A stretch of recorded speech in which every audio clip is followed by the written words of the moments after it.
Hello, everyone, and welcome back to another episode of The Push with Nick and KP. We are here once again to talk about the SmackDown episode, which took place on September 12th, 2025, in Norfolk, Virginia. To kick off the show, we get yet another open challenge-ish kind of thing with Sami Zayn. And the reason I kind of say it like that is because Sami kind of goes up to Rey Fenix in the back. So not your typical open challenge, if you will, where he's out in the ring and some surprise opponent comes out. He kind of hunted down Rey Fenix, but absolutely no complaints from me. He got his approval from John Cena last week. And it's nice to see Rey Fenix back. Off the top of my head, I don't think we've seen him since their tag match with Andrade in the ladder match at SummerSlam. I think that's right. Regardless, it's been a while. So as for the actual match, of course, it was great. Look at the talent in the ring. So nice to see Rey Fenix back, and nice to see Sami Zayn get his very first, second, I guess, defense of that U.S. title. This is awesome chance filling the arena and a haluva kick to get Sami the win and still your U.S. champion. So a great way to kick off SmackDown, and looking forward to the next Open Challenge, which looks like that one's already been set up as well. That will be Carmelo Hayes, so that one should be a good one as well. A very good start. I don't know how you're going to top the first three, but if anyone can do it, I think it's probably going to be Sami. Getting into the next match, we see don't double check your screens here. Julia is on SmackDown once again for a match against BFAB, or at least that's how it was supposed to be. Julia and Kiana attack BFAB before the match even starts. The always present, never winning Michin comes down to assist BFAB, and no match actually takes place. And the commentary says simply say, now the odds are even. So take that for what you will. I guess Julia's here again. That's a baby step. So we'll continue to deal with Michin, and maybe she wins a title one day. I don't know. Like I said, I've said it before. It feels like she's around that title all the time, just to not quite get the win. But on that note, our commentary team today was Booker T with Vic Joseph from NXT.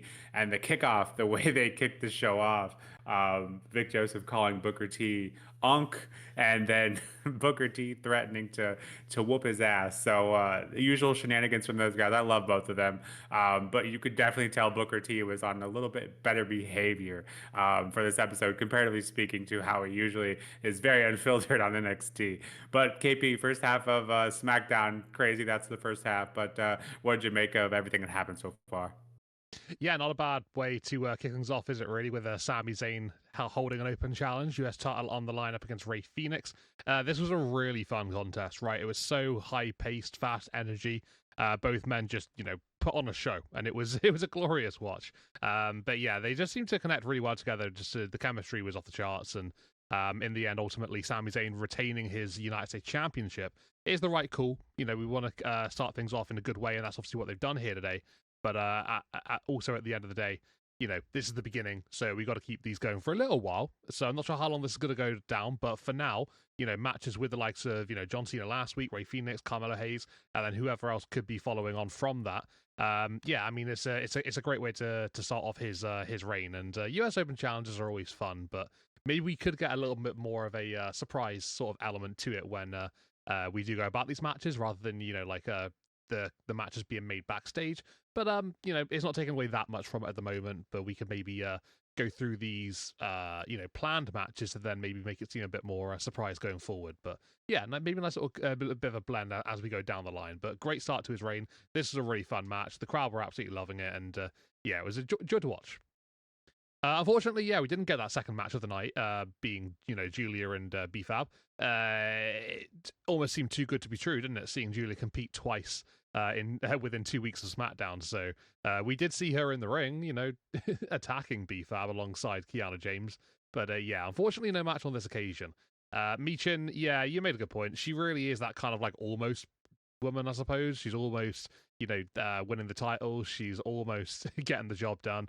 She's always around the situation, always sniffing around, but yeah, she's just never really showing like proper signs to get it done. But she is like the one that's always been around this US title picture. We've seen Chelsea Green, come and go and whatnot. Selena Vega doing the same, but as for Michin, she's always sniffing.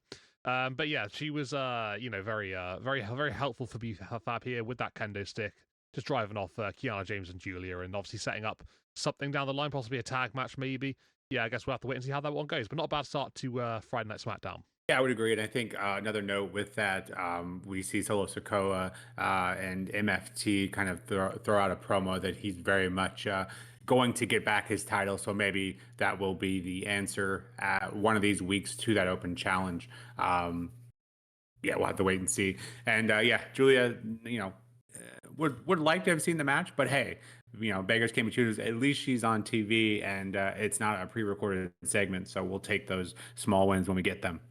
Let's move on to the second half of SmackDown, and this includes Jade Cargill getting her title rematch, if you will, from SummerSlam, going up against Tiffany Stratton for that WWE Women's Championship. This match was really good. First of all, happy to see Tiffany Stratton in a match on SmackDown. We've been complaining about that, so righting those wrongs are SmackDown this week. And both women brought their A game. There were some pretty crazy spots throughout this match. You can definitely see the improvement. I think even from SummerSlam, I'm sure they've been doing dark matches and whatnot. But you can definitely see an improvement here and a vast improvement in chemistry between the two. I think Jade's going to get there eventually, and Tiffany, hasn't been around long enough to carry someone, but you can definitely see strides in both of them. So I really enjoyed this one. Unfortunately, we got which is crazy because we've been working on the WrestleMania project and seeing a lot of these. It's been a while since I've seen one in current day, but we do end up getting a draw here, a double count out, because shortly after brawling ensues outside of the ring, Jade tackles Tiffy through the barricade, and they just kind of lose track of time, which is fine. I assume we'll probably get that rematch at WrestlePalooza. I don't think anything's been announced yet, but I could very well see that taking place. However, it might not be both or only Tiffany Stratton and Jade Cargill, because after the match, Nia Jax takes out both of them, and I imagine is trying to kind of finagle her way into the picture as well. Yeah, kind of not. I've not been the biggest fan of how that works. Sometimes, if I want a title picture, I just attack the people that are involved. I think we're better than that. But regardless, if that is the match we're getting and that's what we're working towards, that's fine. Yeah, like I said, maybe at WrestlePalooza. Then getting into the main event, which I think the writing was kind of on the wall with the women's match not being the main event, that we weren't going to get a clean finish. They forget that we're able to use logic like that, us big WWE universe. But the main event was actually Drew McIntyre and Randy Orton, which again is nothing to shake your head at or not be worthy of a main event. But this was a pretty good bout. Where the ending basically comes with Randy not being allowed to hit that curb stomp, basically being the ref kind of throws himself in front of Randy. Drew takes full advantage of this with the ref meddling around and things, and then ends up hitting Randy with that Claymore kick to get the win. And after the match, Drew is lining up Randy to Claymore him through the announce table the exact same way he did Cody, I think about a month ago now. And speaking of, it was too perfect, wasn't it? Cody does come down to the ring and air quotes returns here and chases off Drew, but announces they'll be going to war at WrestlePalooza. So I think that's kind of the match we all thought we were going to get, just didn't know when. So love to see, Cody back here. And kind of one of the biggest talking points you had last week, KP, was it was a great episode of, weekly wrestling, but it wasn't a great episode of SmackDown. So really happy to see everyone kind of get back on, the SmackDown brand theme of things. But yeah, KP, what'd you think of the second half? Of course, that women's championship match, as well as the main event and the return of Cody Rhodes. Yeah, I was getting really into the women's championship match. To be fair, Tiffany Stratton and Jade Cargill, I think, put on a really good contest between the two of them, and it had a real big sense of intrigue to it. Like you said, when this wasn't going to be the main event, I think we all sort of knew, okay, well, nothing too crazy is probably going to happen here. We're probably not going to get a new champion crowned. So some way, somehow, Tiffany's going to walk out of here still the champion. And yeah, unfortunately, it did happen in a way that I wasn't particularly too keen of, and especially with the person who is involved as well. You say like like Michin is always involved in the US title picture. Well, Nia Jax is always involved in the women's in the women's championship as well, right? It seems to be like every time Tiffany beats a couple of people, we like hit the factory reset button and we go back to Tiffany versus Nia again. And whether that's going to be the case here or not, obviously, I'm not entirely sure right now. Maybe triple threat could be the case, but yeah, it's obviously still going to be Tiff and Nia in a match of some description. It looks like it anyway. And yeah, obviously you still got Jade Cargill in and around that conversation too. So yeah, like this time it's just a little bit of change, I suppose. Not really too much else to to really focus on besides that. But yeah, it's always back to Nia. That seems to be the go-to for them. Is there really another top heel on SmackDown in the women's division? I don't know if there really is. Maybe that's the reason why we haven't got someone different. But yeah, it's a shame. The match was quite fun, and yeah, that double disqualification at the end, not ideal, not great. And then yeah, the main event, really good matchup between Drew and Randy. Obviously, you'd expect it, wouldn't you? To be fair, both these guys, top of their game, just two unbelievable talents, and yeah, just fighting for to be at the top spot of SmackDown, and obviously with the WWE champion out, for a little while, it's obviously there's a spot for the spotlight to shine down on you. So yeah, I think these two did a good job of that. They had a really good compelling matchup between each other, and yeah, it gets to a point in the end where, like you said, Randy not being able to hit his punk kick, which I just found quite amusing. It's a little unique, I suppose. The referee, just getting up in his face, but like, no, you can't do that. Randy getting absolutely visibly furious with him. And yeah, getting a claymore for for his afters on that one. So yeah, it's quite interesting for sure. But Cody coming on out, afterwards with Drew lining up Randy. It's nice to see the WWE champion show up to work again. It's good. It's been a while, so we don't want part-time champions, on SmackDown. That would be ideal. SmackDown's already bad enough as it is at the moment. So, but yeah, with him back, challenging Drew for WrestlePalooza. I think it's the match that we pretty much knew was going to take place eventually when Cody did come back. Obviously, with the history between himself and Drew, with that claymore through the announce table, which would obviously take him out for a while.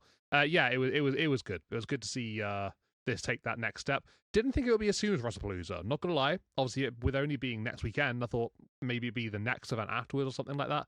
But yeah, very very quick to get into this one, and we'll see obviously where this goes from here. But yeah, SmackDown as itself, it was good to see SmackDown people back on. We had Julia involved in an in-ring segment. It wasn't a match, but she was there involved, as was Tiffany Stratton actually having a contest. That was great to see, as you mentioned earlier as well.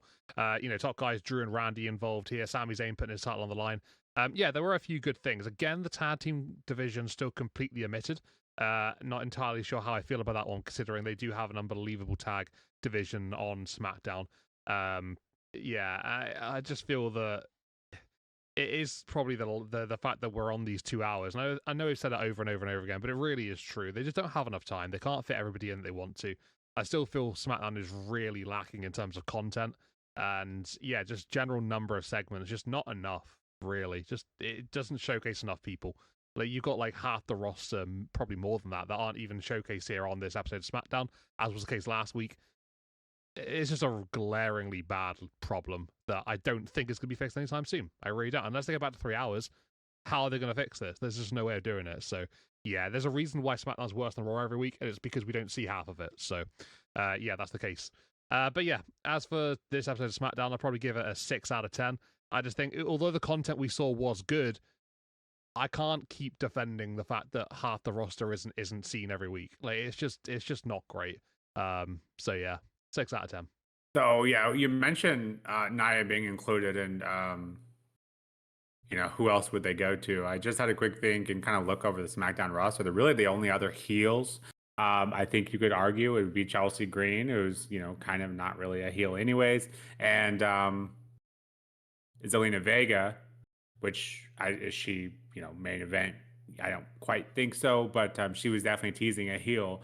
The only person really would be Bianca. If she ever comes back, she could maybe be a heel.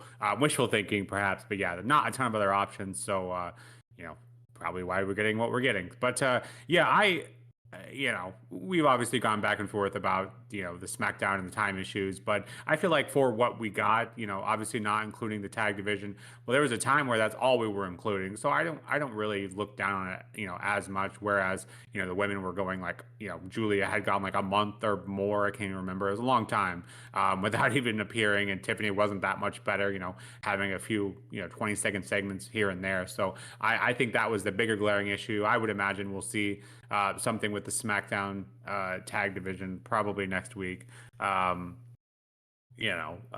that essentially being the pre-show, usually how they treat those SmackDowns before a big PLE. So I imagine we'll see something with them there. But then, yeah, they were. As we'll see later on another review of a show, the SmackDown champions were busy off doing some other things. So rightfully, it was okay with me, I guess, is the point of what I was saying. But yeah, the 2 hours are always going to be hard, and everything does feel rushed. We had 5 segments total, I think, to go over here tonight. So very few things going on. But for what we did get, the Sami and Ray match obviously being very good, and Jade and Tiffy being good as well, albeit the disappointing ending. And hey, Drew McIntyre getting a big win is always one we will appreciate. And then returning Cody Rhodes in that match, of course, should be a banger at WrestlePalooza. So not all bad for me. I gave it an 8 out of 10. I found myself thoroughly enjoying this episode, and yeah, it's complain about the time, I guess we can, but just considering what we got, I'm happy with it. So just trying to be a bit more positive, I guess, is what I'm trying to do here. We'll see if that works. But yeah, that is our SmackDown recap for this week, and we'll be back shortly with a Worlds Collide PLE reactions video. We're going to go off and record that here just in a bit. So we'll have that up as well, and we'll be, of course, releasing our WrestleMania project. First few videos will be coming out this next week, and of course, we'll have Raw, NXT, and SmackDown per usual, as well as a WrestlePalooza predictions video. So lots of things going on over here at the Push. But yeah, if you like what we're putting out here and or disagree with us, please let us know in the comments below. Otherwise, we appreciate those likes and subs as well. And until next time, we'll see you soon. Take care.